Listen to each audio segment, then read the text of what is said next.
British destroyed the traditional basis of the Indian land system. It was British days. Land revenue was realized by sharing the actual crop with the cultivators. The British fixed the land revenue in cash without any regard to various contingencies such as failures of fast falling prices, droughts. There were also two other major implications of new land settlements introduced by East India Company. They installed the commodification of land and commercialization of agriculture in India. As there was no private property in land in pre-British area, now land became a commodity that could be transferred either way by buying or selling or by way of administration taking over land from holders in lieu of default on payment of tax on land taken over in such cases was auctioned off to a bidder. This created a new class of absentee landlords who lived in the cities and extracted revenue from lands without actually living on the lands. In the traditional agricultural setup, the villagers produced largely for their consumption among themselves. After the new land settlements, agriculture produce was predominantly for the market.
The policy of the company in the wake of the Industrial Revolution in England resulted in the deindustrialization of India. It's continued until the beginning of the World War One. The British government pursued a policy of free trade or laissez-faire. Raw materials like cotton, jute, and silks from India were taken to Britain.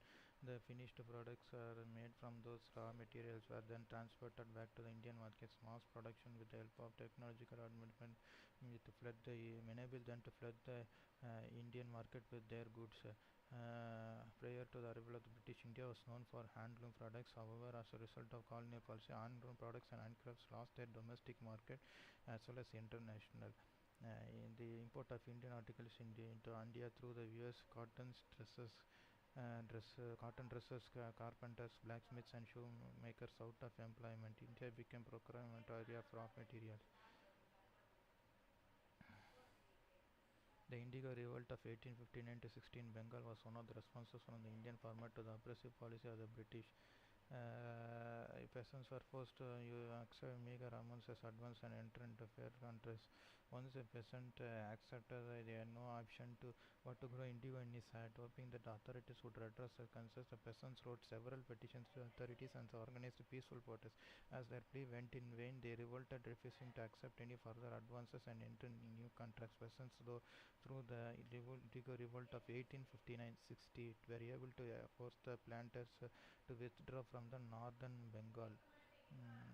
As famines, as India became increasingly deindustrialized and weavers and artisans engaged in articrafts were thrown out of employment, there were recurrent famines due to neglect of irrigation and oppressive taxation on land.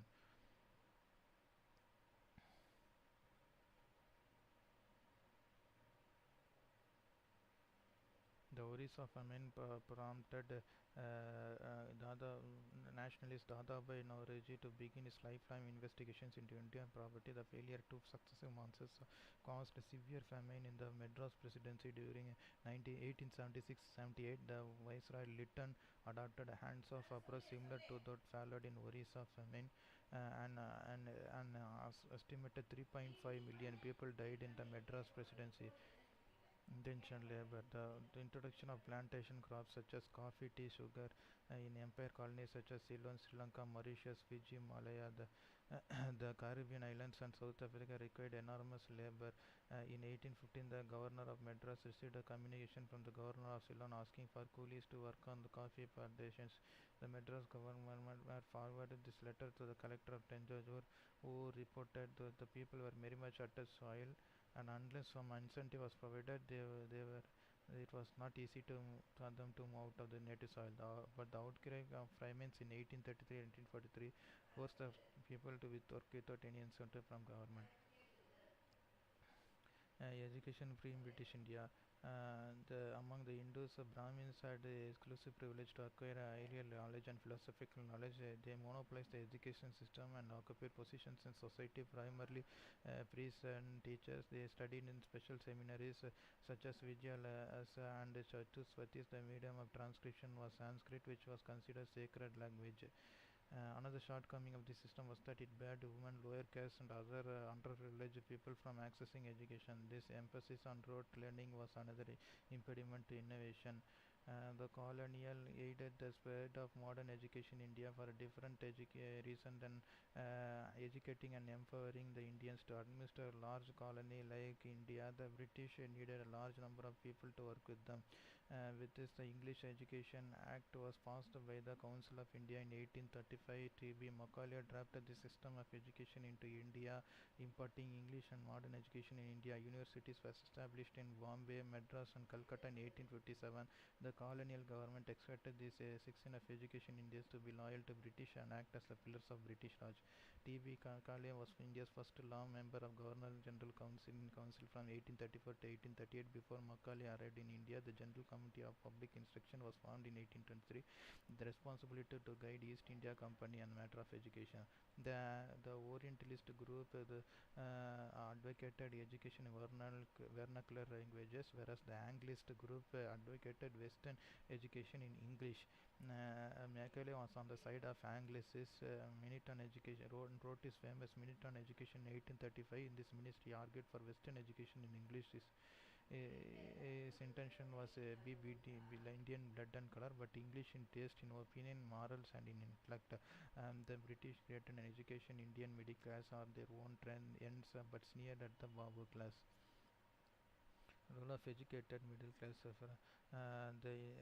from this social classes and modern Indian intelligentsia emerged. The new social classes created by the British Raj, which included the Indian training and business communities, landlords, money lenders, educated Indians employed in imperial subordinate services, lawyers and doctors initially adopted a positive approach towards the colonization. Rajaram Mohan Roy, Ishwar Chandra Vidyasagar, Swami Vivekananda, Aurobindo Ghosh, Gopala Krishna Gokhale, Dadabhai Naoroji, Feroz Shah Mehta, Surendranath Banerjee belonged to modern intelligentsia, led the social, religious and political movements in India. Educated Indians had ideas of nationalism articulated by John Locke, James Stuart Mill, Massine, Garibaldi, Lorenzia, Thomas Paine, Marx and other Western intellectuals. Contribution of minorities. One of the earliest initiatives to impart modern education among Indians was taken up by Christian missionaries inspired by the proselytizing spirit. They attacked the polytheism and caste inequalities which were prevalent among the Hindus. One of the methods adopted by the missionaries to preach Christianity was modern secular education. They provided opportunities to acquire education and underprivileged and marginalized sections who were denied learning opportunities in the traditional education institution is a system or only a small fraction converted to Christianity were challenged or forced by Christianity led to various social and religious reform movements. The English education intelligence felt the need for permanent society. The reform movements of the 19th century categorized as reformist movements such as Brahmo Samaj from Raja Ram Mohan Roy and Pratar Samaj Dr. Atmaram Pandula, Alimbar movement by Syed Akbar Khan, revivalist movements such as Arya Samaj, Ramakrishna movement, Deoband movement. There were social movements like Jyotiba Phule in Pune, Narayana Guru Ayyan Kali in Kerala, Ramalinga Adigal, Vaikunta Swamigal, later Ayodhi Dasar in Tamil Nadu. The reformers of the 19th century reformed to the challenge posed by the Western education based on reason. Indian national consciousness emerged as a result of rethinking triggered by these reforms. Brahmo Samaj was founded by Raja Ramohan by 1828, Pratana Samaj in 1867, Arya Samaj in 1875 were founded subsequently.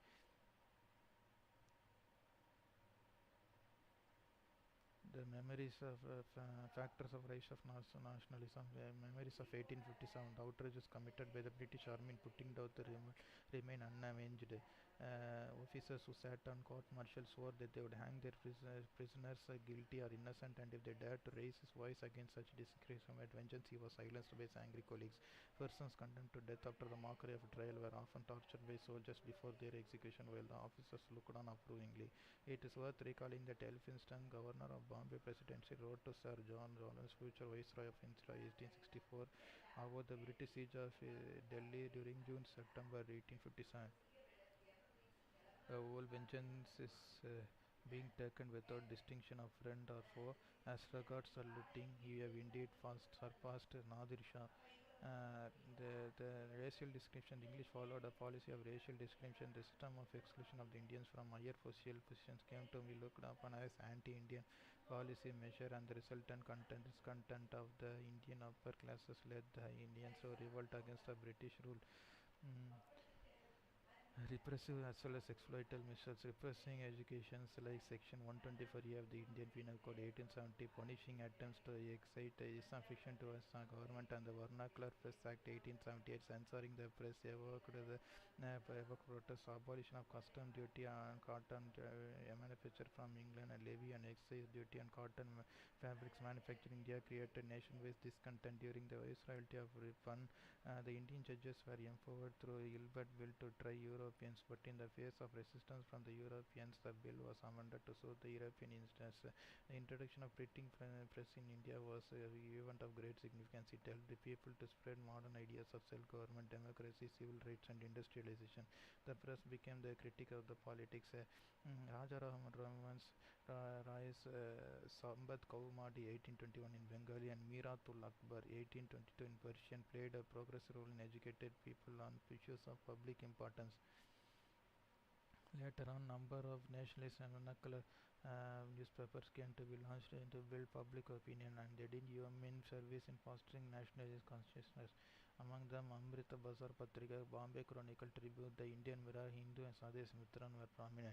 Orientalists like William Jones, Charles Wilkins, Max Muller explored and translated religious, historical, and literary texts from Sanskrit, Arabian, and Persian into English. The Aurobindo Ghosh would try the mission of nationalism in our view is to recover Indian thought, Indian character, Indian perceptions, Indian energy, Indian greatness. Birth of Indian associations. One of the first attempts to organize and vent the grievances against the British came in the form of Madras Native Association, formed on 26 February 1852. An association, London and business class of the Madras presidency. They expressed their grievances against the British companies, administration, education, and judicial fees. Gajula Lakshmi Narasu inspired the foundation of MNA, was a prominent Madras man in Madras history. The association and this grievances before the British Parliament was discussing companies' rule in India before the passing of the charter in 1853. In a petition submitted in December 1852, MNA pointed out the Riothwari and Zamindari systems had thrown agricultural into stress. The petition also made a complaint about the judicial system was slow, complicated, and imperfect. The diversion of the state funds to missionary schools under the grants in aid system was also objected to in the petition. The MNA petition was discussed in the parliament in March 1853. HDCMR, chairman of Indian Reform Society, came to Madras in October 1853. He visited places like Guntur, Kadalur, Tiruchirappalli, Chellam, and Tirunelveli. However, as the Charter Act of 1853 allowed the British India Company to British rules in India, the MNA organized agitation for the transfer of British states in India to the direct control of the Crown.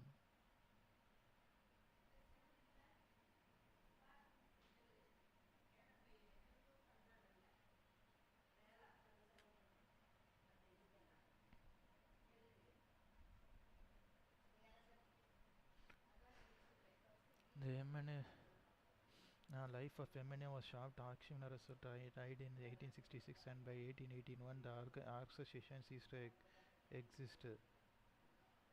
MNA operated within the boundaries of Madras Presidency. The grievances and MNA placed to petitions and agitations it launched for the point of view of the elite, particularly the landed gentry of Madras Presidency. What was lacking was a national political organization representing every section of the society, and organization that would raise the grievances and agitate calling the colonial power for this redress. The Indian National Congress filled this void. After the Madras Native Association became defunct, there was no public organization in the Madras Presidency, as many educated Indians viewed this situation with dismay. Necessity for a political organization was felt in May 1884. The Madras Mahajana Sabha was organized. In the inaugural meeting held on 16th May 1884, the prominent participants were G. Subramaniam, Veeraraghavacharya, Anandacharlu, Rangayya, Balaji Rao, and Salem Ramasamy. With the launch of the Indian National Congress after the completion of the second provincial conference of Madras Mahajana Sabha, the leaders, after attending a first session of Indian National Congress in Bombay, amalgamated the Madras Mahajana Sabha with the Indian National Congress. The idea of forming political organization that would raise the issues and grievances against the colonial did not emerge in vacuum. Between 1875 and 1885, there were many agitations against the British policies in India. The Indian textile contractors were campaigning for imposition of cotton import duties in 1875 and 1877. Events for Indianization of government services. There were protests against Vernacular Press Act of 1873. In 1883, there was an agitation in favor of the Ilbert Bill. There was strong realization that this policy protects should make would not impact on the policymakers unless a political organization was formed. From this relation was born the Indian national concept, which introduced the concept of nationalism. In December 1884, Alan Octavian Hume has retired as English ACR officer, presided over a meeting of the Theosophical Society, and the formation of political organization would work on all India basis. That was discussed, and the idea of forming Indian National Congress emerged in this meeting. The Indian National Congress was formed on 28th December 1885 in Bombay. Apart from Alan Octavius, another important founding member was WC Manager was elected the first president to activities of the INC. There was revolved around petitions and memoranda from the very beginning. The founders of the INC wanted to bring every section of society in Gandhi. And with one of the main missions of the INC was to build the Indian into a nation. They were convinced that the struggle against the colonial rule would be successful only if Indians saw themselves as members of nation. To achieve this, INC had acted on a common political platform for all the movements. The major objectives and demands of INC are constitutional opportunity for participation in the government was one of the major demands of the Indian National Congress. It demanded Indian representation in the government. Economic high land revenue was one of the major factors that contributed to the oppression of the peasants. It demanded reduction in land revenue and protection of peasants against exploitation of the zamindars. The Congress also advocated the imposition of heavy tax on the imported goods for the benefit of Swadeshi goods. Higher officials had responsibility of administration in India were selected through civil services examinations conducted in Britain. This meant that educated Indians would not afford to go to London, had no opportunity to get high administrative jobs. The Indianization of services through simultaneous Indian civil services in England and India was a major demand of the Congress. Judicial because of the partial treatment against the Indian political activities by the English judges, it demanded the complete separation of the executive and the judiciary. Contributions of early nationalists. The early nationalists came from the elite section of the society, namely lawyers, college and university teachers, doctors, journalists, and such others represented the Congress.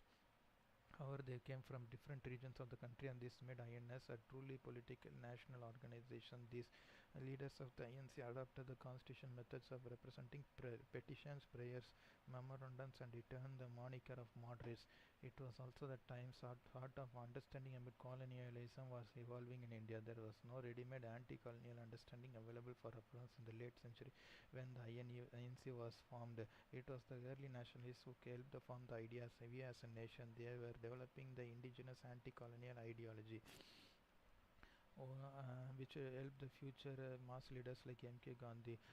From the late 1890s, there were growing differences with the INC, and leaders like Bipin Chandrapal, Bal Gangadhar and Lala Lajpat Rai were advocating they were formed to radical methods known as extremists as against those moderates. Their objective became clear in 1907 when Tilak said Swaraj is my birthright and I shall have it.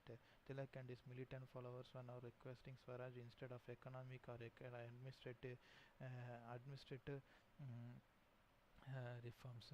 In fact, they were contributed towards the making of the Swadeshi movement. The partition of Bengal in 1905 by the colonial movement, which we'll be studying in the next lesson, was vehemently opposed by the Indians. The Swadeshi movement of 1905 directly opposed the British rule and uh, and uh, and encouraged the ideas of Swadeshi enterprise, nationalism, education, self-help, and use of Indian languages. The method of mass mobilization and boycott of British goods and institutions suggested by the radicals was accepted by the moderates. Both the moderates and the radicals were of the same way when it came to accepting that they needed to fulfill the role of educators.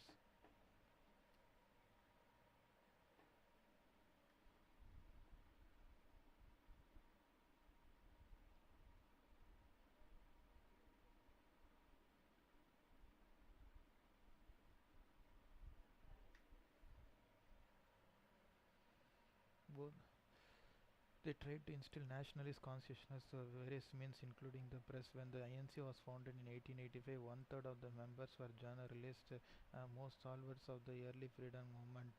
Um, they are involved in journalism. Dadabhai Nauroji founded and edited two journals called The Voice of India and Rastgoptar. Surendranath Banerjee edited the newspaper called Bengali. Bal Gangadhar Tilak edited Kesari and Maharata. For the first time in the history of India, press was used to generate public opinion against the oppressive policies and acts of colonial government. Bal Gangadhar Tilak was a firm believer that lower middle class peasants, artisans, and workers should play an important role in the national movement. He used his newspapers to articulate discontent among this section of the people against oppressive colonial rule. He called for national resistance against imperial British rule of India. On 27 July 1897, Tilak was arrested and charged under the section 124A of the Indian Penal Code. Civil liberty, particularly in the form of freedom of expression and press, became the significant part of the Indian freedom struggle. Dadabhai Naoroji, the grand old man of Indian nationalism, was a prominent early nationalist. He was elected to the Bombay Municipal Corporation and Town Council during the 1870s. He was elected to British Parliament in 1892. He founded the India Society in 1865, East India Association in 1866. In London, he was elected thrice as the president of the Indian National Congress.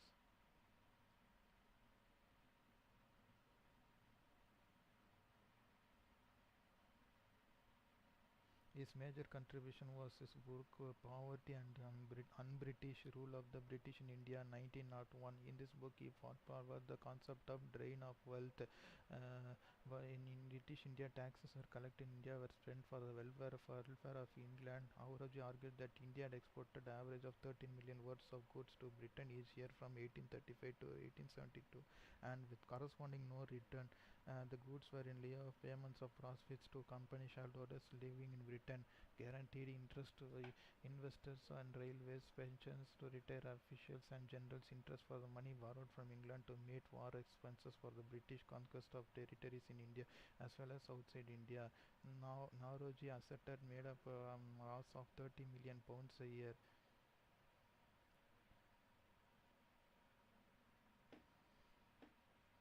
Dadabhai Naoroji, Voice of India, Bala Gangadhar Tilak, Kesari, Macaulay, Minute of Education, William Digby, Madras Time, Poverty in British India, Dadabhai Naoroji.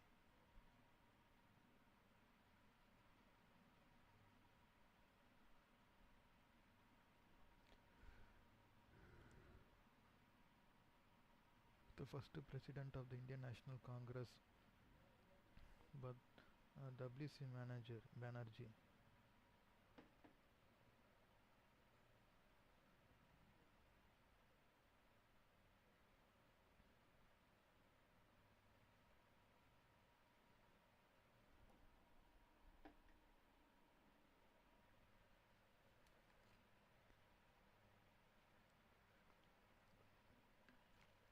A partition of Bengal in 1905, a prime example of the British divide and rule policy, acted as catalyst for growth of anti-colonial Swadeshi nationalism. The partition plan was first adopted by moderates, but as movement was different techniques were improvised for Swadeshi campaign. Swadeshi will include boycott of foreign goods, government administered educational institutions. The Swadeshi movement 1905 to 1911 is the most important phase of the Indian national movement in the pre-Gandhian era, as during the course of the movement the character of the Indian national movement changed significantly in terms of stated objectives, methods, and its social base. The mass base of the movement was expanded by exposing the problems of various social groups of British governments under the British government. For the first time in history of national movement for women, workers, peasants, and marginalized groups as exposed to modern nationalist ideas and politics. The other prominent development during the Swadeshi period was the growth of vernacular press for newspapers published in Indian languages in various parts of India. The nationalistic tone of the vernacular newspaper became more pronounced during this time.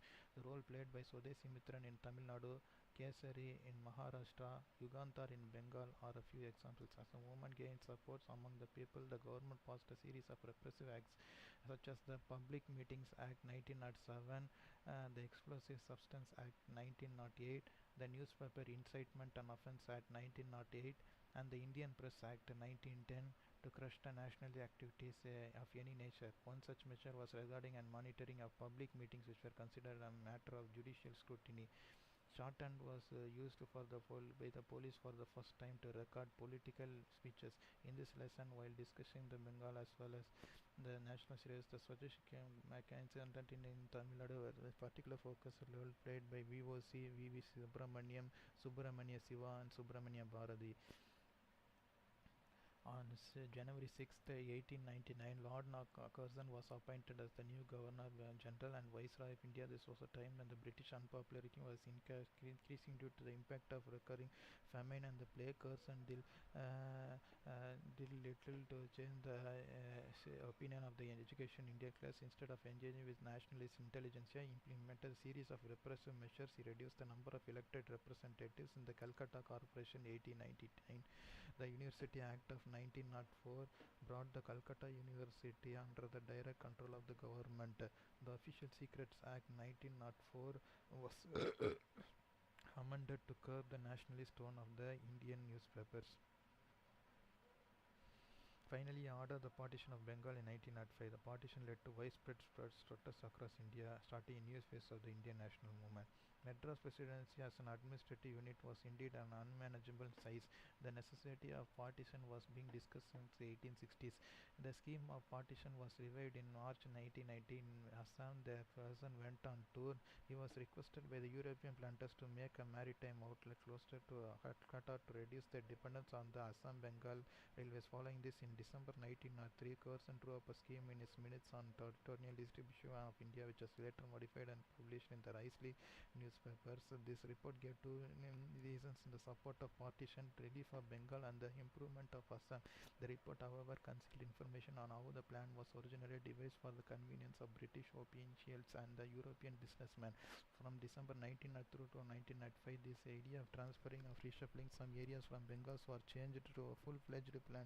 Partition of Bengal came to be divided into two provinces, New Eastern Bengal and Assam, but to include the divisions of Chittagong, Dhaka, parts of Rajshahi Hills of Tripura, Assam province and Malda.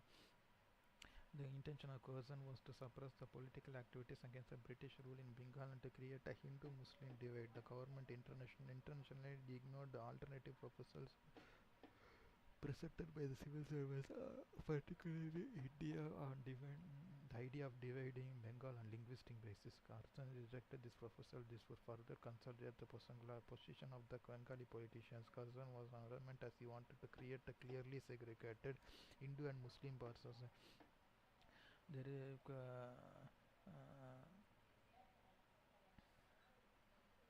There was conscious attempt on the part of British administration to owe the Muslim population in Bengal. In his speech at Dhaka in February 1904, Curzon assured the Muslims that the new province of East Bengal Muslims would enjoy a unity which they never enjoyed since the days of old Muslim law.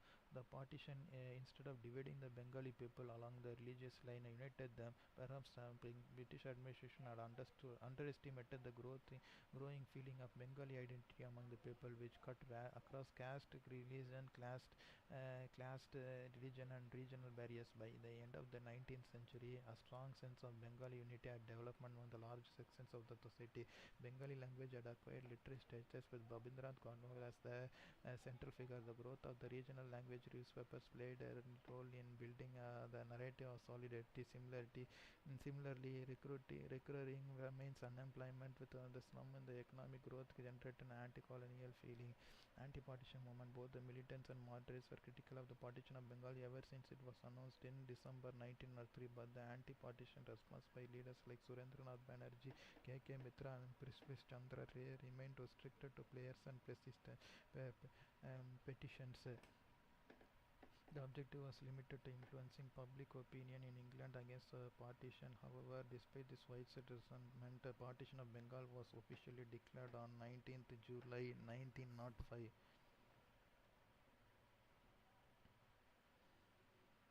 With the failure to stop the partition of Bengal and the pressure exerted by the radical leaders like Bipin Chandrapal, Ashwini Kumar Datta and Aurobindo Ghosh, the moderate leaders were forced to rethink sanctuary and look for new techniques of protest. Boycott of British goods was one such method, which much debate was accepted by the moderate leadership of the Indian National Congress. So for the first time, the moderates went beyond their conventional political methods. He decided at a meeting in Calcutta on 17 July 1905 to extend the the protest to the masses. In the in the same meeting, Surendranath Banerjee gave a call for the boycott of British goods and institutions on 7th August. At another meeting in the Calcutta town hall, a formal proclamation of the Swadeshi movement was made. Mm. However, the agenda Swadeshi movement was still restricted to securing an alignment of the partisan, and the moderates were very much against utilizing the campaign to start a full-scale passive resistance. The militant nationalists, on the other hand, were in favor of extending the movement to other provinces too, and to launch a full-fledged mass struggle spread of movement would meet to thousands of people. Religious festivals such as Durga Puja were utilized to invoke the idea of boycott. The day Bengal was officially partitioned, 16th October 1905, was declared as a day of mourning. Thousands of people took bath in Ganga and marched on the streets of Calcutta singing Bande Mataram. Such organized efforts, both organized and spontaneous, laid the foundation of a sustained capital campaign against the British. G. Subramaniam, nationalist leader from Madras, succinctly explained the aim of the Swadeshi movement as a revolt against the state of against their state of independence in all branches of their national life. In the words of Gopal Krishna Gokhale, the Swadeshi movement is not only for improvement of our industry but for all-round enhancement of our national life.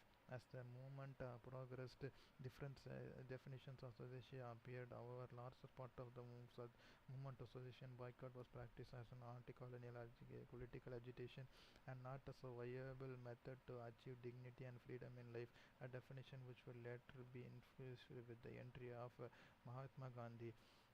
Constructive Swadeshi programs largely stressed upon self-help. It focused on building alternative institutions of self-governance that would operate entirely free from British control. It also laid emphasis on strengthening of the people, which would help in creating worthy citizens before the launch of political organizations. Rabindranath Tagore was one of the central figures who popularized such ideas through his writings.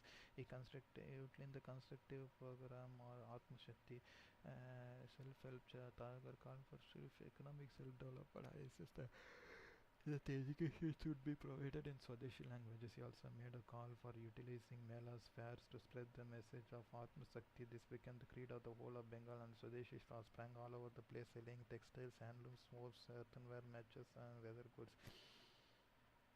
Swadeshi movement was conceptualized for the first time during 1905 by a meeting a string of Congress leaders and then later in 1926 under Mahatma Gandhi. Swadeshi means one's own country. This origin of idea can be traced to 1872 when M.G. Ranade in a series of lectures in Pune popularized the idea of Swadeshi.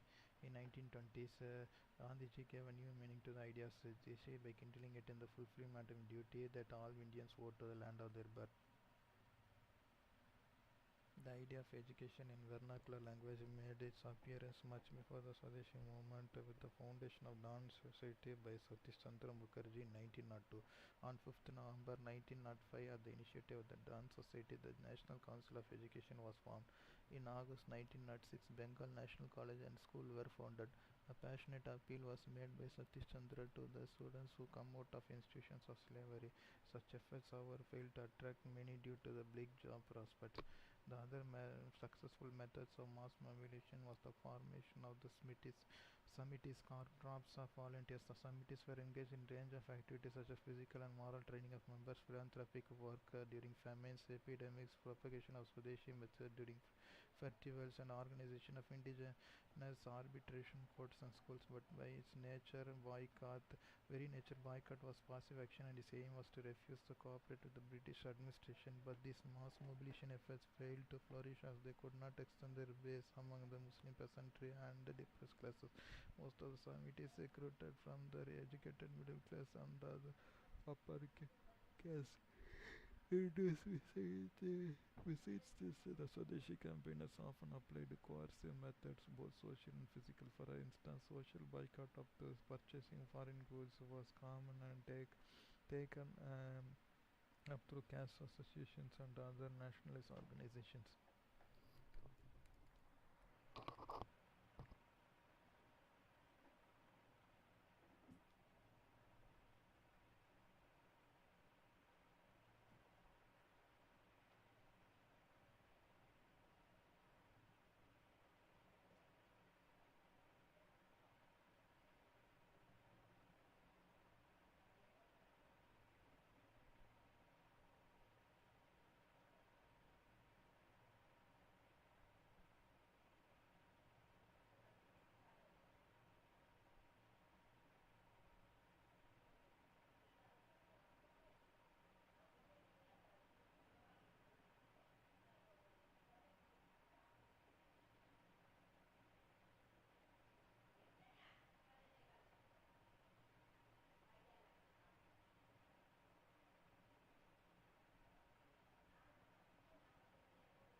1906, when the abrogation of partition was no longer in sight, the Swadeshi movement took a different turn. For many leaders, the movement was to be utilized for propagating the idea of political independence or Swaraj across India. The constructive programs came to be under heavy criticism from Aurobindo Ghosh, Vipin Chandra, and other militant leaders. Under the new direction, the Swadeshi agenda included boycott of foreign goods, boycott of government colleges, boycott of courts, renouncing the titles and relinquishing government services. Thanks to the campaigns conducted by Lala Rajpat Rai, Bal Gangadhar Tilak, and Bipin Pandral, often referred to as the Lal Bal Bal, Narasha Panchab emerged as the emittent that is a militant nationalism during the Swadeshi period. Abraham Ghosh was another influential figure in the militant leadership. Nationalism of this force was more assertive compared to the early Indian nationalism. The moderates, however, worked under the British belief that the British rule in India would be formed by convincing the rulers through representation and petitioning. The militant nationalist, on the other hand, was the opinion of the colonial rulers would be ever be amenable to reason, as they would not likely to give up the advantage of an empire.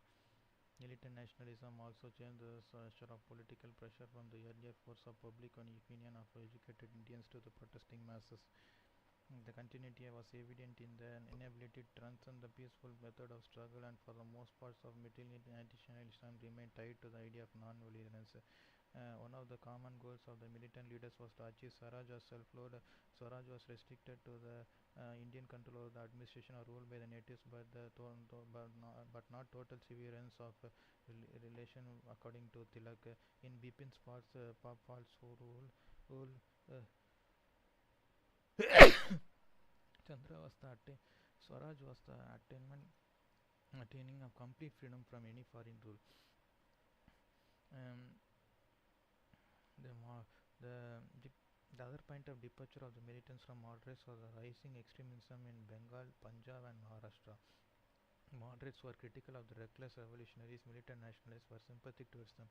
The political murders and individual acts of terrorism were not approved by the militant leaders, and they were cautious of associating themselves with the cause of revolutionaries. The patriotism glued with the assertion of Hindu beliefs was not acceptable to the Muslims. Also, much like their predecessors, the leaders of the Swadeshi movement failed to penetrate the largest section of the society. By 1908, militant nationalism was on the decline.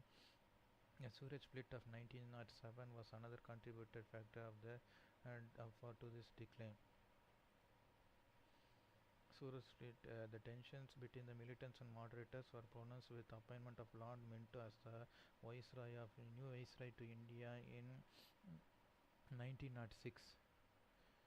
As the tension was rising between two groups, a split was avoided in 1906 Calcutta section. Uh, Most of the moderates led by Feroz Shah Mehta were defeated in the election. The militants managed to pass 4 resolutions on Swadeshi boycott, national education, and self-government. The next session of the Congress was originally planned to be held in Pune, considered to be a stronghold of the militants. Fearing a repeat of the Calcutta session, the moderates shifted the venue to Surat. The militants proposed Lala Lajpat Rai's name for the next Congress presidency, opposing the moderates candidate Raj Behari Ghosh. Lala Lajpat Rai, however, turned down the offer to avoid the split. The matter finally boiled down to the question of retaining the 4 resolutions that were passed in Calcutta session in 1996. The Feroz Shah Mehta group sought the removal of those items from the agenda in order to counter Mehta's maneuvering. The militants decided to oppose the election of Raj Behari Ghosh as president. The session ended in chaos. The Indian National Congress, born in December in 1885, now split into two groups. The Congress which emerged after the Surat split was more loyal to the British than they were before. The new Congress minus the militants came to be known as Mehta Congress, and the 1998 session of the Congress was attended only by the moderates who rated their loyalty to the Raj.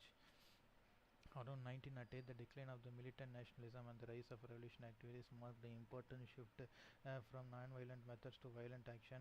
In Bengal, revolutionary terrorism had developed earlier around the 1970s when the akharas or gymnasiums were set up in various places to develop what Swami Vivekananda described as strong muscles of and nerves of steel. Bankim Chandra Chatterjee's novel Anand Math also had significant impact on Anand Math was widely read by revolutions in Bengal. Revolutionists West Bengal, the Mande Mataram song, which is part of the novel, became the anthem of the Swadeshi movement. During the Swadeshi movement, three factors contributed to upsurge in the individual acts of violence. Political constructive programs had little acceptance among the youth, who was growing impatient under the repressive foreign rule. The failure of the national militant nationalists to lead the younger people into a long-term mass movement also contributed to growth of individual action. The revolutionary action was part of an effort towards the symbolic reparation of Indian manhood. In Bengal, the story of the revolutionary terrorism becomes in 1902 with many secret societies. Among the notable was Anishalan Committee of Calcutta, formed by Jatindra Banerjee and Barinder Kumar Ghosh, brother of Aurobindo Ghosh. Similarly, and the Dhaka Anishalan Committee was born in 1906 through the initiative of the Pulin Behari. Thus, the launch of the Revolutionary Week. This was followed by Gugantar Revolutionary Weekly. The Calcutta Anishalan Committee soon started its activities on the first dacoity to raise the funds was organized in Rangpur in August 1906.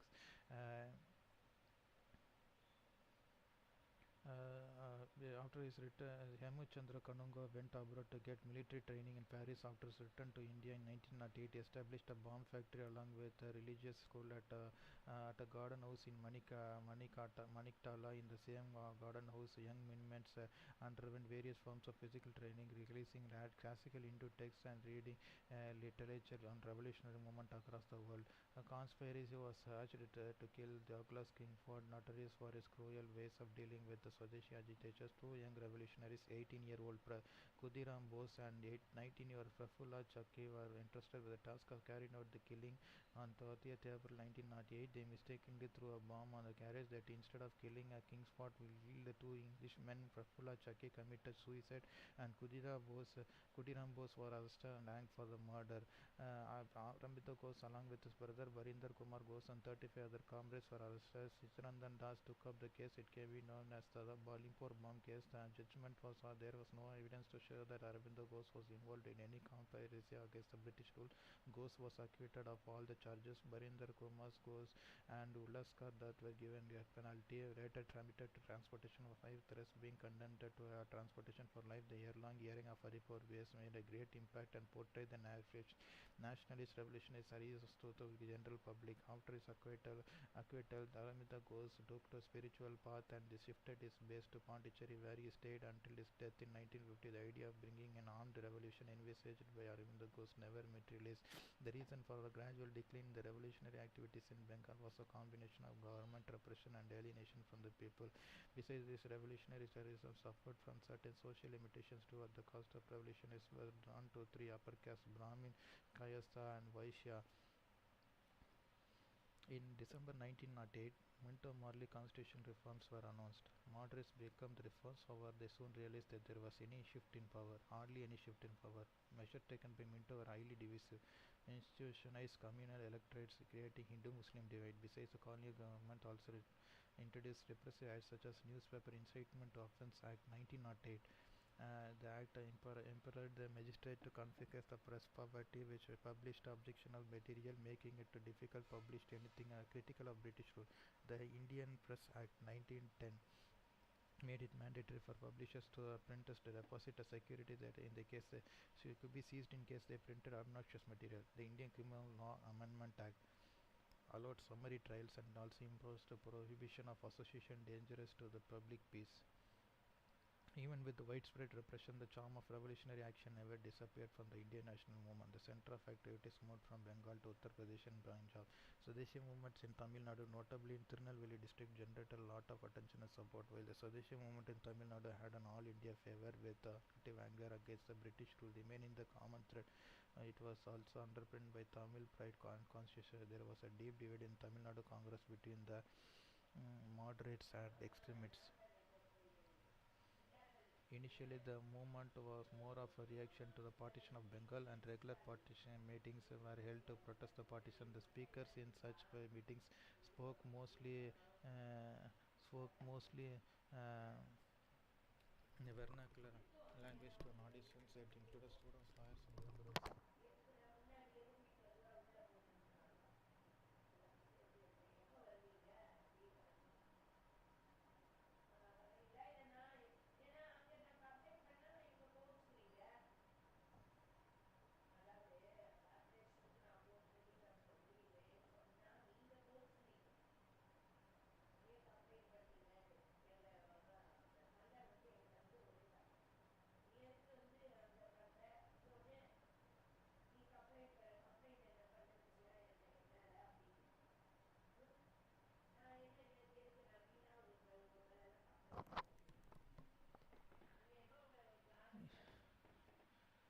December 1908, um, um, initially movement was more of a partition of Bengal, and regular petitions were held to protest the partition. The speakers in such meetings spoke mostly in the vernacular language to an audience that included students, lawyers, and laborers at that time. The shift from English or to vernacular orative was a significant development of this which had a huge impact on the political past politics in Tamil Nadu. Swadeshi movements at the meetings at the Marina Beach in Madras was a regular sight.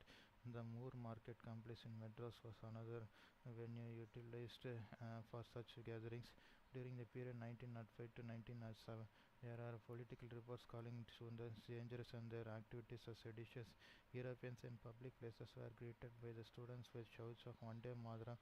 In 1907, Bipin Chandra Pal came to Madras, and Madras speech was electrified the audience, and one new converts to nationalist cause. The visit the profound impact all over Tamil Nadu's public speeches in Tamil language created an audience which was absent from the formating years of political activities in Tamil Nadu. The Swadesh movement in Tamil Nadu came to be national attention in 1906 when VOC moved to the idea of launching Swadeshi shipping venture, the opposition to monopoly of the British in navigation through the coast. In 1906, VOC registered a joint stock company called the Swadeshi Steam Navigation Company with a capital of rupees 10 lakh divided into 40,000 shares of rupees 25 each. Shares were open only to Indians, Ceylonese and other Indian nationals. VOC purchased two steams, SS Gali and SS Lava oil in other parts of India. The response to Swadeshi was limited to symbolic gestures of making candles and bangles. The idea of forming a Swadeshi team navigation company was really spectacular. VOC invoked the rich history of the region and the maritime glory of India's past and used it as a reference point to galvanize the public opinion in favor of a Swadeshi venture in the sea. The initiative of VOC was lauded by nationalist leaders. Lokmanya Tilak wrote about the success of Swadeshi navigation in his newspapers Kesari and Maratha. Adamita Ghosh lauded the Swadeshi efforts and helped to promote the sale of shares of the company. The major shareholders were Pandidurai and Haji Fakir Muhammad. The initial response of the British administration was to ignore the Swadeshi company as patronage for the Swadeshi company increased. The European officials exhibited blatant bias and racial partiality against the Swadeshi steamship.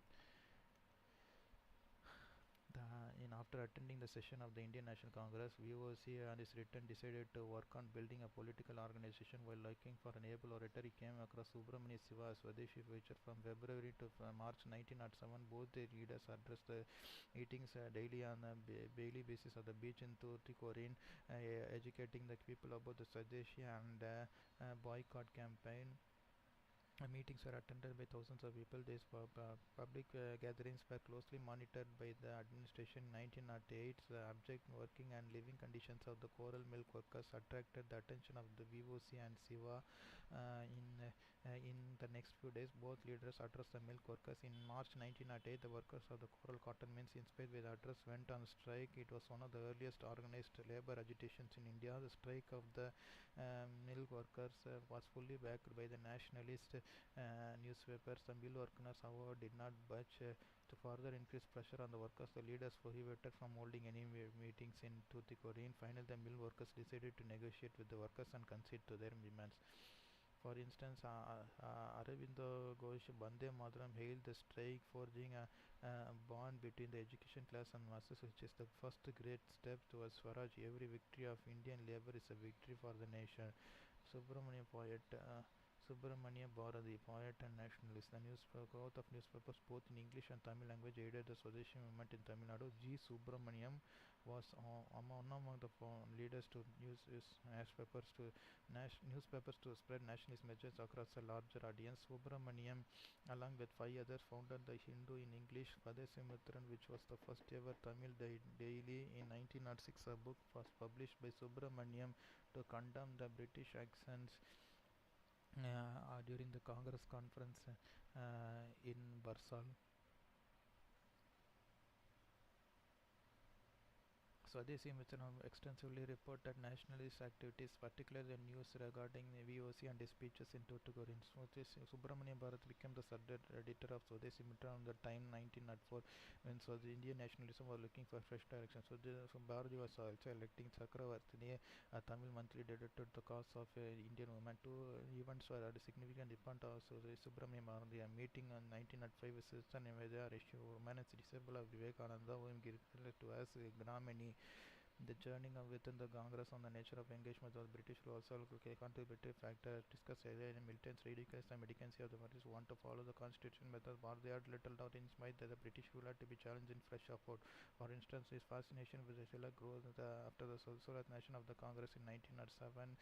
He translated the into Tamil Tilak's tenets of the new party and a booklet on the Madras militant trip to the Surat Congress. In 1907, Bharati edited a Tamil weekly, India, which quickened the voice of the radicals.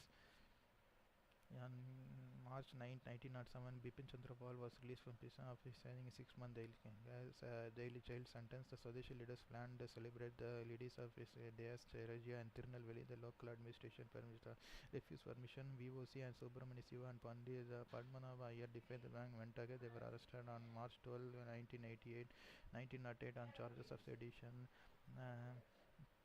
The local public, angered over the arrest of the prominent Swadeshi leaders, reacted violently. Shops were closed in a general show of defiance. The municipality building and the police station in Tirunelveli were set on fire. More important, the mill makers came out in large numbers to protest the arrest of Swadeshi leaders. After a few incidents of confrontation with the protesting crowd, the police opened fire. 4 people were killed. In 7 July 1998, VOC in Subramania Siva were found guilty and impressed on charges of sedition. He was awarded 10 years sentence. VOC got 20 years for abetting him. VOC was another on life for his own seditious speech. Bankonists how seriously the Tirunelveli agitation was reviewed by the government. In the aftermath of this incident, the repression of British administration was not limited to the arrest of few leaders. In fact, people who actively participated in the protest permission and punitive tax was important on the people of Tirunelveli and Tuticorin.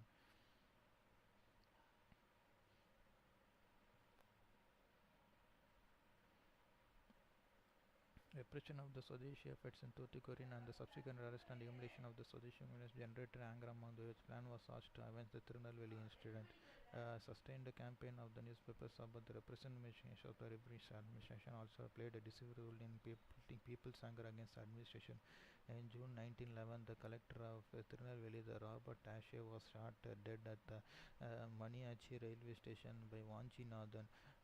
Born in the Travancore state in 1880, he was employed as a forest guard at Punalur at the Travancore state. He was one of the members of the radical group called Bharata Mata Association. The aim of the association was to kill the European officers and inspire the Indians to revolt, which they believed would eventually lead to Swaraj.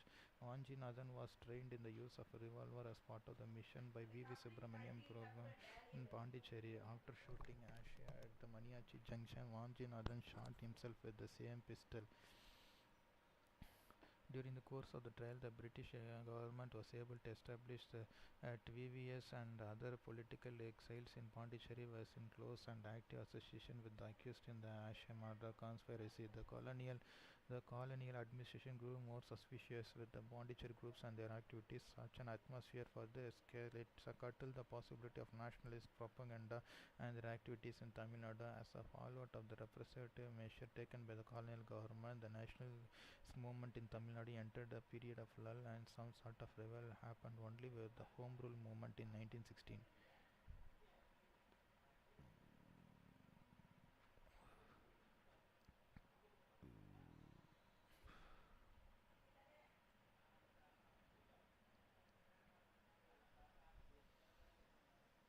Which was correctly paired Bankim Chandra Chatterjee, Anand Anishlan Committee was founded by Jatindra Banerjee and Barendra Kumar Rao. 16th October 1905 was declared as Day of Mourning. That day was Bengal was officially divided into two processes. A and R is the correct explanation of A.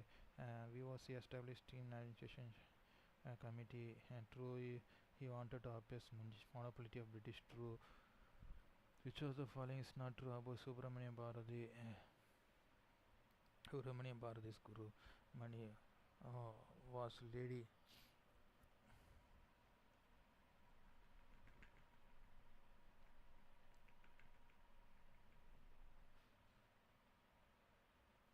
Nivedita. Infect and freedom movement.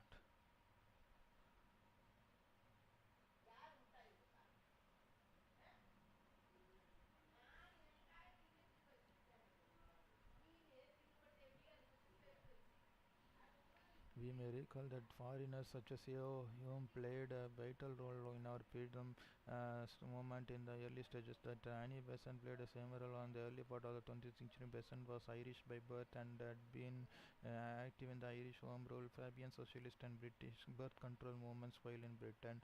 And she joined the Philosophical Society and came to India in 1893. She founded the Central Hindu College in Benares and later upgraded as Benares Hindu University by Pandit Madan Mohan Malaviya in 1916. With the death of H.S. Walcott in 1907, Besant succeeded him as the international president of the Theosophical Society. She was actively spreading the theosophical ideas from its headquarters Adayar in Chennai and gained the support of a number of educated followers such as Jamnadas, Dwarakdas, George Arundel, Shankar Bankar, Indulal Yagnik, C.P. Ramasamy and B.P. Vadia. In 1914 was when British announced its entry into the First World War. It was declared that it was fighting for freedom and democracy. Indian believers believed and supported the British war, so soon they were delusionized. There was no change in the British attitude towards India. Moreover, split into moderate and extremists. And was in the backdrop that Besant entered into Indian politics. He started weekly the Commonweal in 1914. The weekly focused on religious liberty, national education, social and political reforms. She published a book on how India wrought for freedom in 1915. In this book, she asserted that the beginnings of the national consciousness were deeply embedded in the ancient past. She gave the call the moment of England's difficulty as the moment of India's opportunity and wanted Indian leaders to press for reforms. She toured England and made many future speeches in cause of India's freedom. She also tried to form an Indian party in parliament but was unsuccessful. Her visit aroused sympathy for India. On a return, she had started a daily newspaper, New India, on July 14, 1915. She revealed the concept of self-rule in a speech at Bombay. I mean self-government, that the country shall be governed by councils elected by principal and responsible to the House. She organized public meetings and organized conferences to spread the idea and demanded that government India be granted self-government on the lines of white colonies after the war. On September 28, 1915, Besant made a formal declaration that she would start the Home Rule League for India with objectives the lines of the Irish Home Rule League. The moderates did not like the idea of establishing another separate organization. She too realized that the sanction of the Congress Party was necessary for her movement to be successful. In December 1915, due to the efforts of Tilak and Besant, the Bombay session of the Congress suitably altered the constitution of the party to admit the members on the extremist list. And in the in the in the session, she insisted on the Congress taking up the Home Rule League program before September 2016, in which she would organize the Home Rule League on her own. In 1916, two Home Rule League movements were launched in the country, one under Tilak and the other under Besant, with their spheres of activity well demarcated. The twin objectives of the Home Rule League was the establishment of the Home Rule League in British Empire and the arousing of in the Indian masses a sense of pride for the motherland. Tilak Home Rule League was set up at the Bombay Provincial Conference held at Belgaum in April 1916. Its league was to work in Maharashtra, including Bombay City, Karnataka, the central provinces, and Berar. Tilak's league was organized into 6 branches, and Annie Besant's league was given the rest of India. Tilak popularized the demand for Home Rule League through his sketches. The popularity of his league was confined to Maharashtra and Karnataka, but claimed a membership of 14,000 in April 1917 and 32,000 in April 1918. On 23rd July 1916, on his 60th birthday, Tilak was arrested for propagating the idea of Home Rule. Finding no signs from the Congress, Besant herself inaugurated the Home Rule League at Madras in September 1916. Its branches were established at Kanpur, Allahabad, Benares, Mathura, Calicut, and Ahmednagar. She made an extensive tour and spread the idea of the Home Rule. She declared the price of India's loyalties, India's freedom. Moderate congressmen were dissatisfied with the invective. The Congress joined the Home Rule League. The popularity of the league came from the fact that Jawaharlal Nehru and Muhammad Ali Jinnah Chakravarti, Lal Banerjee, Satyamurthy, and Kwali Kuzaman were taking up the membership of the league. As Besant's Home Rule movement became very popular, government decided to suppress it. Students were barred from attending its meetings. In June 1917, Besant and associates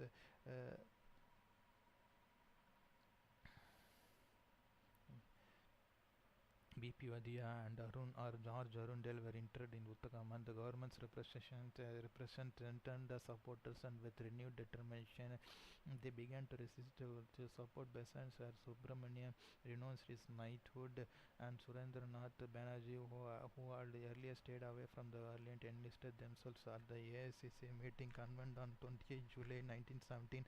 Tilak advocated the use of civil disobedience if they were not satisfactorily released. Jamnadas, Dwarakadas, and Shankarlal Bankar, on the orders of Gandhi, collected 1,000 signatures willing to defy the internment orders and marched to Besant's place of detention. Due to the growing resistance, the internationalists were released. On 20th August 1917, the new Secretary of State, Montagu, announced the self-governing institutions and responsible government was the goal of the British rule in India. Almost overnight, the statement converted Besant into a near loyalist. In September 1917, when she was released, she was elected the president of Calcutta session of the Indian National Congress in 1917. Then Home Rule leaders prepared the ground for mass mobilization, paving the way for the launch of Gandhi Satyagraha movements. Many of the early Gandhi Satyagrahis had been members of the Home Rule League members. They were used the organizational network created by the leagues to spread the Gandhian method of agitation. Home Rule League was the first Indian political movement to cut across sectarian lines and have members from the Congress, League, Theosophists, and the Laborites. Home Rule movement declined after Besant had accepted the proposed Montagu-Chelmsford reforms, and Tilak went to Britain in September 1918 to pursue the libel case that he had filed against Valentine Cherol, the author of Indian Unrest.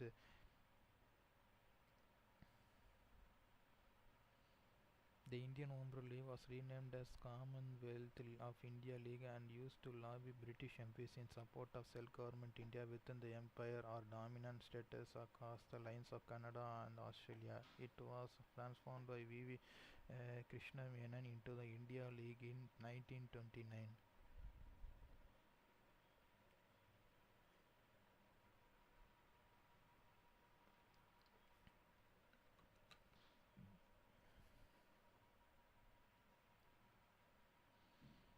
During the years prior to First World War, the political condition of the India was in disarray. In order to win over the moderates and the Muslim League with a view to isolating the extremists, the British passed the Minto-Morley reforms in 1909. The moderates observed a policy of wait and watch. The Muslim welcomed the separate electorate. According to them, in 1913, a new group of leaders joined the League. The most prominent among them was Muhammad Ali Jinnah, who was already a member of the Congress and demanded more reforms for the Muslims.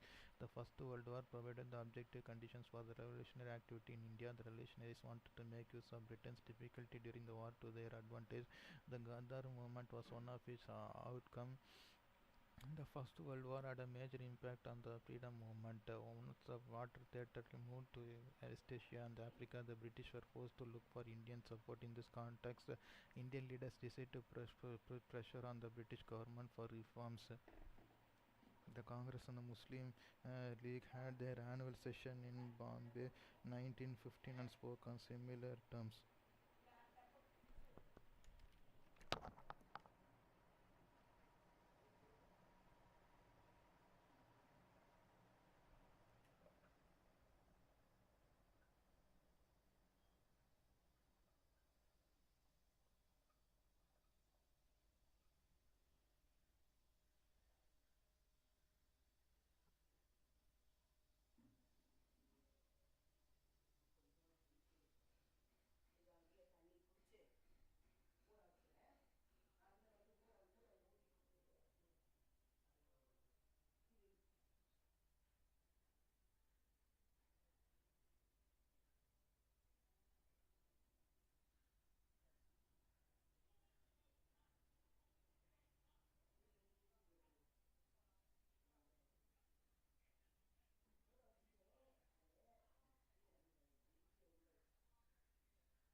Congress and Muslim League had their annual sessions at the Bombay in 1915 and spoke on similar tones.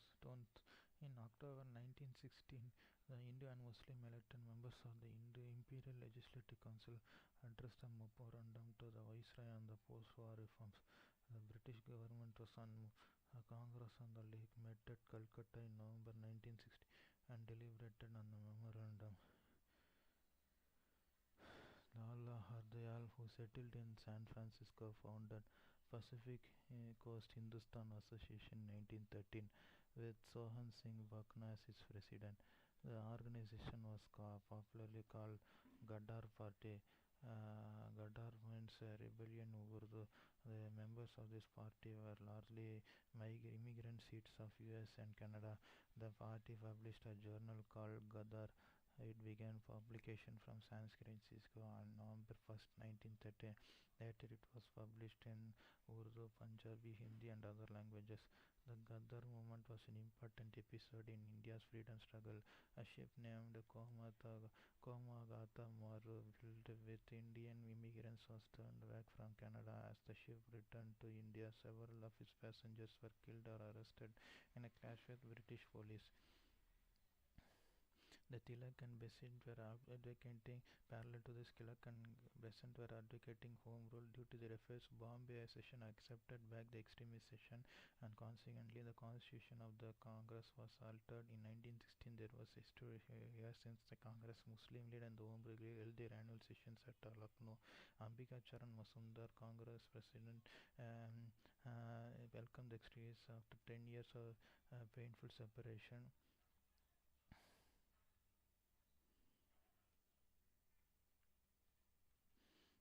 National Party come to list the fact that they united they stand but divided, and brothers at last met brothers. The Congress got its old vigor with extremists back into it. Besant and Tilak played an important role in bringing the Congress and the Muslim League together. What is popularly known as the Congress League Pact or the Lucknow Pact. The Jinnah played a pivotal role during this pact. The agreements accepted at Calcutta in November 1916 were confirmed by the annual sessions of the Congress and League in December 1916. Provisions of the Lucknow Pact. Provinces should be freed as much as possible from central control in administration finance. 4/5 of the central and provincial legislature councils should be elected and 1/5 nominated. 4/5 of the provincial and the central legislature were to be elected on a broad franchise as possible. Of the executive council members, including those of the central executive council, were to be Indians elected the councils themselves. Congress also agreed to separate electorate for Muslims in provincial council elections and for preferences in their favor. And in all provinces except the Punjab and Bengal, where some ground was given to the Hindu and Sikh minorities. This fact paved the way for the Hindu-Muslim cooperation in Khilafat movement and Gandhi's non-cooperation movement. The government, central and provincial, should be bound to act in accordance with the resolutions passed by the legislative councils unless they were vetoed by the governor general or governors in council, and in that even the resolution was passed again after an interval of not less than 1 year, it should be put into effect. The relations of the Secretary of State with the Government of India should be familiar with those of the Colonial Secretary with the governments of the Dominions, and the India should have an equal status with that of the Dominions in any body concerned with the imperial affairs. The Lucknow Pact paved the way for the Hindu-Muslim unity. Sarojini Ammayar, called the Jinnah chief architect of the Lucknow Pact, the ambassador of Hindu-Muslim unity. The Lucknow Pact proved that the educated class from both Congress and League could work together with a common rule. This unity reached its climax during the Khilafat and the non-cooperation movements. Parallel to the Congress, there emerged the revolutionary groups who attempted to throw away British through violence methods. The revolution methods constituted important landmarks in India's freedom struggle. It began in the end of the 19th century and gained its momentum from the time of the partition of Bengal. The revolution revolutionaries were the first to demand complete freedom. Maharashtra, Bengal, Punjab were the major centers of revolutionary activity. For a brief while, Madras presidency was on active ground of the revolutionary activity. In order to crush the growing nationalist movement, the government adopted many measures. Lord Curzon created the Criminal Intelligence Department in 1903 to secretly collect information on the activities of newspapers nationalists. The Newspapers Incitement Offences Act 1908 and the Explosive Substances Act 1908 and shortly Indian Press Act 1910 and Prevention of Sedition Meeting Act were passed 1911 were passed. The British suspected some Indian nationalists were in contact with the revolutionaries abroad, so Foreigners Ordinance was promulgated in 1914 to restrict the entry of foreigners. A majority of these legislations were passed in order to break the base of the revolutionary movements. The colonial state also resorted to banning meetings, printing, and circulation of seditious materials for propaganda and by detaining the suspects. Defense of India, also referred to as the Defense of India Regulations Act. It was an emergency criminal law passed in intention of curtailing the nationalist and revolutionary activities during the First World War. The act allowed the suspects to be tried by special tribunals, each consisting of three commissioners appointed by the local government. The act empowered the tribunal to inflict sentences of death, transportation of life, and imprisonment up to 10 years for the violation of the rules or orders framed under the act. The trial was to be in camera and the decisions were not subjected to appeal. The act was later applied during the first Lahore conspiracy trial, the Defense of India Regulations Act 1915. This act ended after the end of the First World War, formed the basis of the Rowlatt Act. Uh, In First World War, the Sultan of Turkey sided with the Triple Alliance against Allied forces and attacked Russia. The Sultan was also the Caliph and was the custodian of the Islamic sacred places. After the war, Britain decided to weaken the position of Turkey and the Treaty of Sevres was signed. The Asian part of the Turkish Empire, such as Syria and Lebanon, was mandated to France, while Palestine and Jordan became British protectorates. Thus, the Allied powers decided to end the Caliphate. The dismemberment of the Caliphate was born as Islam. Muslims around the world, sympathetic to the cause of Caliph, decided to oppose the Muslims in India organized themselves under leadership of Ali brothers Muhammad Ali and Maulana Shaukat Ali started a movement known as Khilafat movement. The aim was to support the Ottoman Empire and to protest against the British rule in India. Numerous Muslim leaders such as Maulana Abul Kalam Azad, M.A. Ansari, Sheikh Shaukat Ali Siddiq and Syed Ataullah Shah Bukhari joined the movement. Gandhiji had been honored with Kaiser Hind Medal, gold medal for his humanitarian work in South Africa. He also received the Zulu War Silver Medal for his services as an officer for the of the Indian Volunteer Ambulance Corps in 1906 and Boyer War Silver Medal for his services as Assistant Superintendent of the Indian Volunteer Stretcher Bearer Corps during the Boer War of 1899-1900. When Gandhi launched the scheme of non-cooperation movement in connection with the Khilafat movement, he written all them in the letter saying events that happened during the past 1 month are confirming that the imperial government have acted in the Khilafat manner in an unscrupulous, criminal, unjust manner and have been moving from wrong to wrong in order to defend the immorality. I can never retain either respect or affection for such a government. The demands of the Khilafat movement were presented by Muhammad Ali to the diplomats in Paris in March 1920.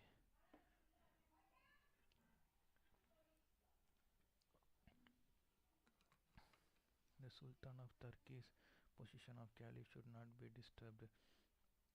Muslim. The Muslim sacred places must be handed over to the Sultan and should be controlled by him. The Sultan must be left with sufficient territory to enable them to defend the Islamic faith and the Jaziratul Arab, Arabia, Syria, Iraq, Palestine must remain under the sovereignty. The demands of the movement had nothing to do with India. With the question of Caliph was used as a symbol by Khilafat rulers to unite the Indian Muslim community, which were divided along the regional, linguistic, class, and sectarian rights. And Gail Minnaerts Waltz, a pan-Islamic system open to way to pan-Indian Islamic political mobilization. It was anti-British, which inspired Gandhi to support the cause in a bid to bring the Muslims into the mainstream of Indian nationalism. Gandhi also saw this an opportunity to strengthen Hindu-Muslim unity. The Khilafat issue was interpreted differently by different sections. Lower class Muslims in Uttar Pradesh interpreted the Urdu word Khilafat against and used it as a symbol of general revolt against authority, while the populace of Malabar converted it into a banner of anti-landlord revolt. Introduction of machinery, new methods of production, concentration of factories in certain big cities gave birth to a new class of wage earners called factory workers. In India, the factory workers, mostly drawn from villages, initially remained submissive and unorganized. Many leaders like Sorabji and Shapurji and N.M. Lokande of Bombay and Sasipada Banerjee of Bengal raised their voice for protecting the interests of the industrial laborers. In the aftermath of the Swadeshi movement 1905, Indian industries began to thrive. During the war, the British encouraged the Indian industries which manufactured wartime goods. As the war progressed, they wanted more goods, so the workers were united. Once the war ended, workers were laid off and production cut down. Further, prices increased dramatically in the post-war situation. India was also in the grip of a worldwide epidemic of influenza. In response, laborers began to organize to fight, and trade unions were formed to protect the interests of the workers. The success of the Bolshevik Revolution of 1917 also had its effect on Indian labor. A wave of ideas of class consciousness and enlightenment swept the world of Indian laborers. The Indian soldiers who had fought in the Europe brought the news of good labor conditions. The industrial unrest that grew up as a result of grave economic difficulties faced created by war and the widening gulf between the employers and the establishment of International Labour Organization of the League of Nations brought mass awakening among the laborers. Madras played a pivotal role in the history of labor movement in India. The first trade union in the modern sense, the Madras Labour Union, was formed in 1918 by B.P. Wadia. The union formed due to the ill treatment of Indian worker in the Buckingham and Carnatic mills, Perambur. The working conditions was poor, short interval for midday meal, frequent assaults on workers by the European assistants, and inadequate wages led to the formation of this union. This union adopted collective bargaining and used trade unionism as a weapon for class struggle. This wave spread to other parts of India, and many unions were formed at this time, such as the Indian Seamen's Union, both at Calcutta and Bombay, Punjab Press Association, the GIP Railway Workers Union, Bombay MSM Railway Men's Union, Union of the Postmen and the Port Trust Employees Union at Bombay and Calcutta, the Jamshedpur Labour Association, the Indian Colliery Employees Association at Georgia, and unions of employees of various railways. To suppress the labour movement, the government, with the help of the capitalists, tried by all the means to subdue the labourers. They imprisoned strikers, burn their houses and fine the unions, but the laborers were determined in their demands. Nationalist leaders and intellectuals were moved by the plight of the workers, and many of them worked towards organizing them into unions. Their involvement, politicization of working class, and added to the strength of the freedom movement. They, as most mills were owned by Europeans, were supported by the government. On 30th October 1920, representatives of 64 trade unions with a membership of 1,40,854 met in Bombay and established the All India Trade Union Congress AITUC under the chairmanship of Lala Lajpat Rai. It was supported by national leaders like Motilal Nehru, Jawaharlal Nehru, C.R. Das, Vallabhbhai Patel, Subhash Chandra Bose, and others from the Indian National Congress. The trade trade unions slowly involved themselves in the national movement. In April 1919, after the Jallianwala Bagh massacre and Gandhi's arrest, the working class in Ahmedabad and other parts of Gujarat resorted to strikes, agitations, and demonstrations. Trade unions were not recognized by the capitalists or the government in the beginning, but the unity of the workers and the strength of their movement forced both to recognize them. From 1919 to 1920, a number of registered trade unions increased from 107 to 1933, 1833 in 1946-47.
Rural India and South India started by Sunny Besant, which was following a current Annie Besant elected the international president of Satya Society after colonial Salkar. She started weekly Calm and Wheel in 1914, published a book How India Fought for Freedom 1915. All Sarojini Ammayar called Unity True Jinnah's chief architect Lucknow Patru, who founded Banaras Hindu University, Madan Mohan Mahalia.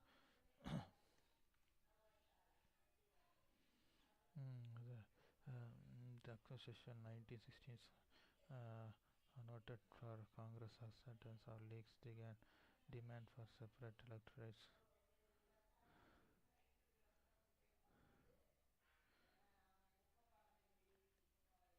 The author of the Indian unrest was Valentin Chirul. Ghadar party was started by Allah Dayal, who was the first president of the first All India Union Trade Union Congress DV of Vidya.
In South Africa, Gandhi gradually evolved the technique of satyagraha based on satya and ahimsa, truth and non-violence, to fight against the racist South African regime.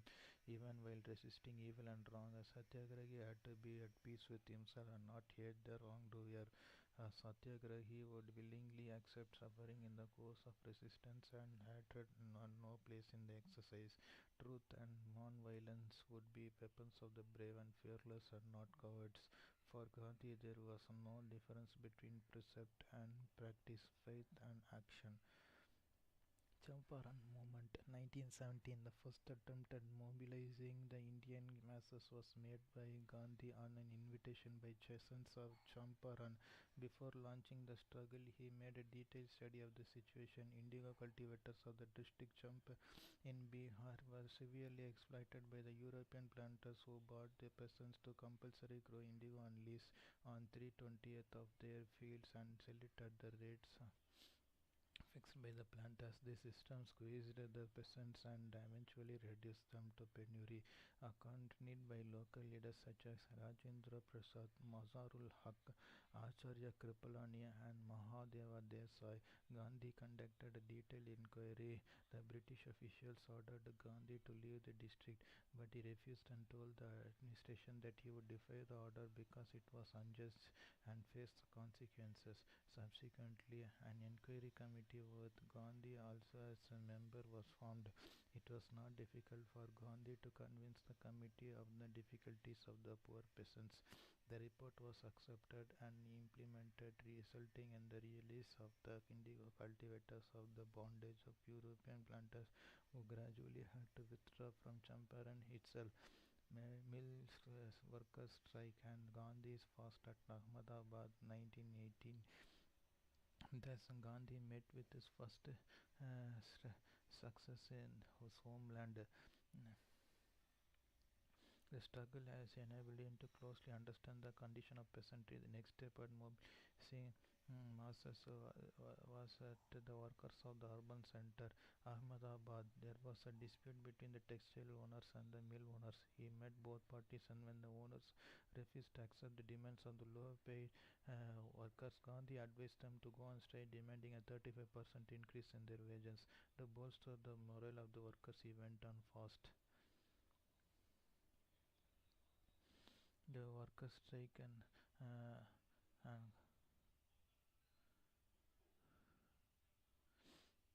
the workers' strike and Gandhi's fast ultimately forced the mill owners to concede the demand.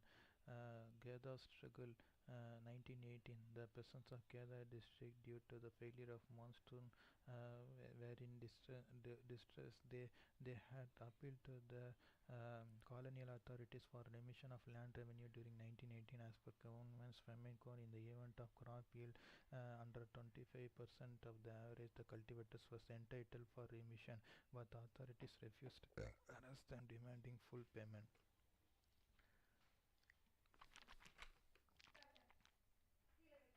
The Kerala peasants, who were also battling the plague endemic, high prices and the famine, approached the servants of India Society, of which Gandhi was a member, for help. Gandhi, along with Vithalbhai Patel, intervened on behalf of the poor peasants and advised them to withhold the payment and fight unto death against such a weight of vindictiveness and tyranny. Vallabhbhai Patel, a young lawyer, and Indulal Yagnik joined Gandhi in the movement and urged reverse of the firm. The government repression, including attachment of crops and taking possession of belongings and their cattle, in some cases auctioning them. Government authorities instituted instructions to the revenue should be collected only from those rears who could afford to pay. On learning about the same, Gandhi decided to withdraw the struggle. The three struggles led by Gandhi demonstrated that he understood where the nation lay. It was the poor peasants and the workers of all classes and castes who constituted the pith and marrow of India, who interests Gandhi exposed in these struggles. He had confronted both the colonialists and the exploiters, and by entering into dialogue with them, he had demonstrated that he was a leader who could mobilize the oppressed and at the same time negotiate with the oppressors. These virtues made him the man of the masses, and soon he was hailed as the Mahatma. Servants of the India Society was founded by Gopala Krishna Gokhale in 1905 to unite the trains and Indians of different castes, regions, religions in welfare work. It was the first secular organization in the country to devote itself to the betterment of underprivileged rural and tribal people. The members involved themselves in relief work, for promotion of literacy and other social causes. Members would go through a 5-year training period and agree to serve on modest salaries. The organization had its headquarters in Pune, Maharashtra, and notable branches in Chennai, Madras, Mumbai, Bombay, Allahabad, and Nagpur. Edwin Montagu and Chelmsford, the Secretary of State for India and Viceroy respectively, announced a scheme of the constitutional changes for India, which came to be known as the Indian Councils Act 1919. The act enlarged the provincial legislature councils with the elected majorities. The governments in the provinces were given more share in the administration under diarchy. Under this arrangement, all important subjects like law and order and finance reserved for the white men were directly under the control of the governors. Other subjects such as health, education, and local self-government were transferred to elected Indian representatives. Ministers holding transferred subjects were responsible to their legislatures, but those in charge of reserved subjects were not further under the further the governor of the province could overrule the ministers under special vote of powers, thus making a mockery of the entire scheme. This part reading the central legislature in the act created two houses of legislature, bicameral diarchy. The central legislature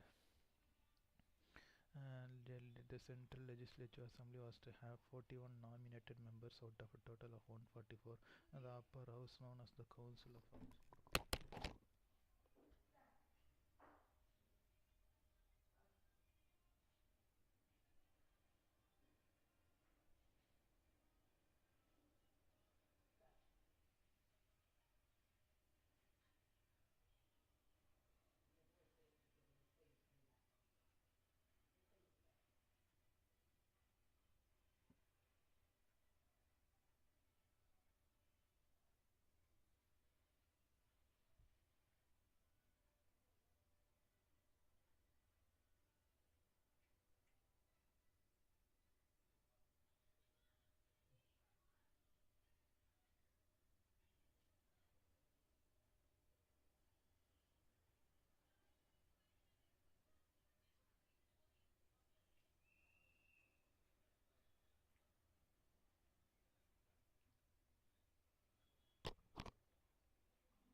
The upper house, known as the Council of States, was to have 60 members, of whom 26 were to be nominated. Both houses had no governor or governor general and its executive council, but the central government had full control over the provincial governors. As a result, power was concentrated in the hands of the European English authorities. Right to vote continued to be restricted. The public spirited men of India who had continued extended unconditional support to the war efforts of Britain and expected more. The scheme, when announced in 1918, came to be criticized throughout India. The Indian National Congress met in a special session at Bombay in August 1918 to discuss the scheme. The Congress termed the scheme disappointing and unsatisfactory. The colonial government followed a character and stick policy led by Surendranath Banerjee. They opposed the majority opinion and left the Congress to form their own party, which came to be called as the led by Surendranath Banerjee. They opposed the majority opinion and left the Congress to form their own party, which came to be called as the Indian Liberal Federation.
castes were controlling the factors of production, thus the middle and lower castes were dependent on them for livelihood. Liberalism and humanism, which influenced and accompanied social-religious reform movements of the 19th century, had affected the society and still the systems of their awakening were already visible in the last quarter of the 19th century. The Namasudra movement in Bengal and eastern India, the Adi Dharma movement in northwestern India, the Satya Shodak movement in western India, Dravida movements in South India emerged.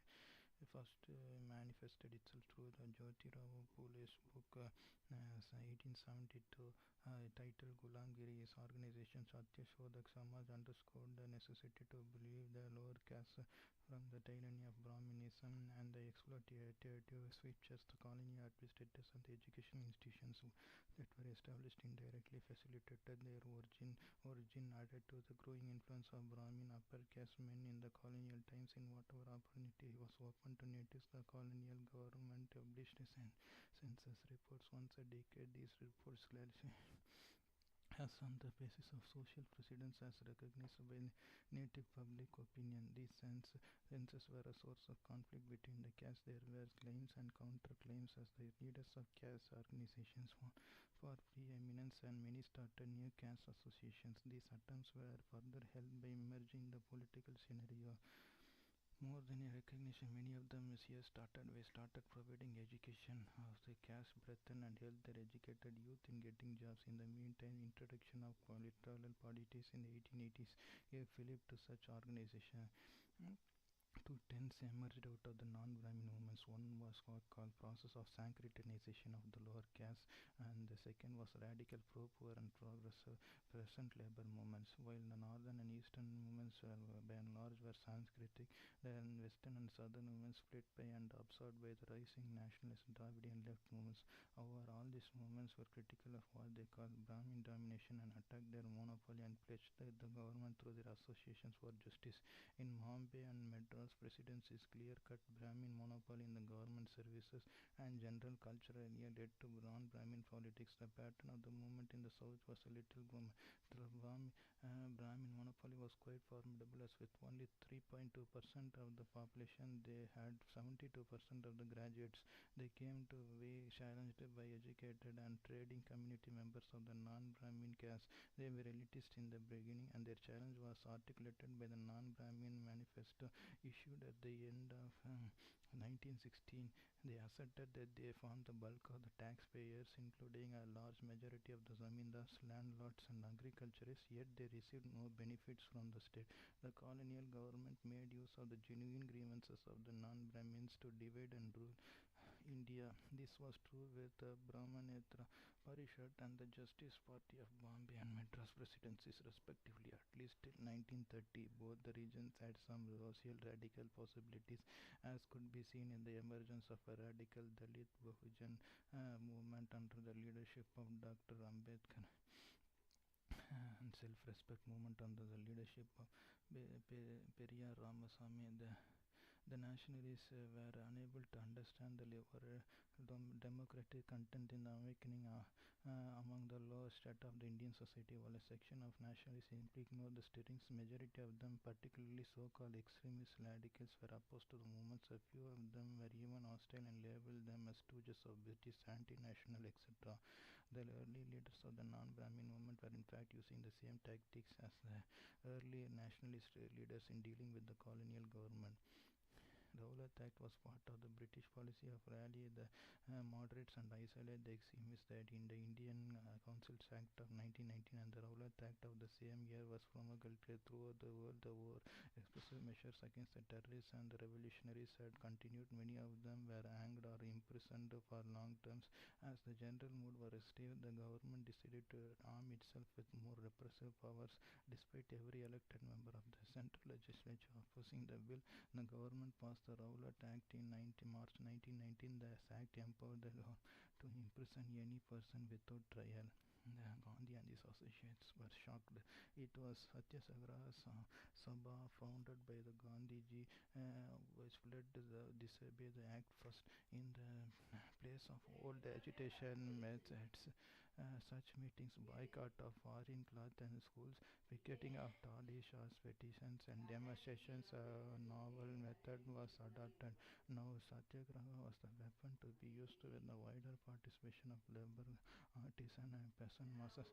The symbol of this change was to be Gandhi, which soon became the uniform the nationalist. India's Swaraj would be in the reality only when the masses awakened and became active and political. Almost the entire country was electrified when Gandhi called upon the people to observe Hartal in March and April 1919 against the Rowlatt Act. He combined it with the Khilafat issue, which brought together Hindus and Muslims. On 13th April 1919, in Amritsar town in the Jallianwala enclave, the most heinous of political crimes were perpetrated on an unarmed mass of people by the British regime. More than 2,000 people had assembled at the avenue to peaceful protest against the arrest of their leaders Satyapal and Saifuddin Kichlu. Michael Dyer and the lieutenant was the lieutenant governor of Punjab and military commander was General Reginald Dyer. Um, and they decided to demonstrate their power and teach a lesson to the dissenters. The part was gathering was held only one narrow entrance. They added firing on the crowd with machine guns and rifles till the ammunition was exhausted. While the while the official figures of the dead was only 379, the real number was over 1,000. Martial law was imposed all over Punjab and people subject to untold indignities. The entire country was horrified at the brutalities. In Bombay, Calcutta, Delhi, Lahore, there were widespread forces against the Rowlatt Act where the protests were fired upon. There was violence in many towns and cities protesting against the brutalities. Many British announced their titles, of whom Rabindranath Tagore was one. Rabindranath Tagore renounced his knighthood immediately after the Jallianwala Bagh massacre. In his protest letter to the Viceroy on May 31st, 1919, Tagore wrote that time must come when the badge of honor makes our shame glaring in their incongruous context of humiliation and I, for my part, wish to stand shorn of all special distinctions by the side of those of my countrymen who, for their so-called insignificance, are liable to suffer degradation not fit for human beings. The two immediate causes responsible for launching the non-cooperation movement were Khilafat and the Punjab wrongs. While the Khilafat issue related to the position of the Turkish Sultan vis-a-vis the rest of Islam, the Punjab issue related to the exoneration of the perpetrators of the Jallianwala Bagh massacre. Control over all was taken over by non-Islamic powers against the assurance of the British rulers. The British courts of inquiry totally exonerated Reginald Dyer and Michael O'Dwyer of the crime perpetrated at Jallianwala Bagh. A Sikh teenager who was raised at Khalsa orphanage named Udham Singh saw the happening in his own eyes. To avenge the killings of Jallianwala Bagh on March 30, 1940, he assassinated Michael O'Dwyer at Caxton Hall, London. Udham Singh was hanged at the Pentonville Jail, London. Gandhi and the Congress, who were bent on the Hindu-Muslim unity, now stood by their Muslim compatriots who felt betrayed by the British regime. The Ali brothers Shokla and Muhammad and Maulana Abul Kalam Azad were the prime movers in the Khilafat movement. The instance of Gandhi leadership launched the non-cooperation movement from 31st August 1920 at the earlier at all party meet at Allahabad decided to program of boycott of government institutions and their Congress. Congress maintained a special session at Calcutta in September 1920. Gandhi's proposal of non-cooperation was such as Khilafat and Punjab grievances were redressed and self-government established.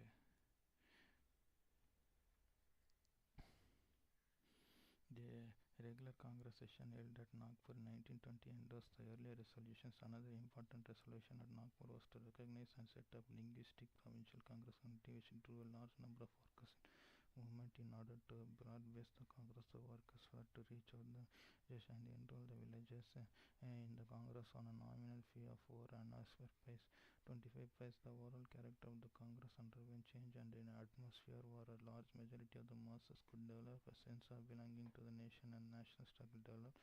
It also led to some conservatives who were opposed to mass participation and struggled to leave the Congress. Thus, the Congress under Gandhi was shedding its elitist character, becoming a mass organization and in its sense and in a real sense national.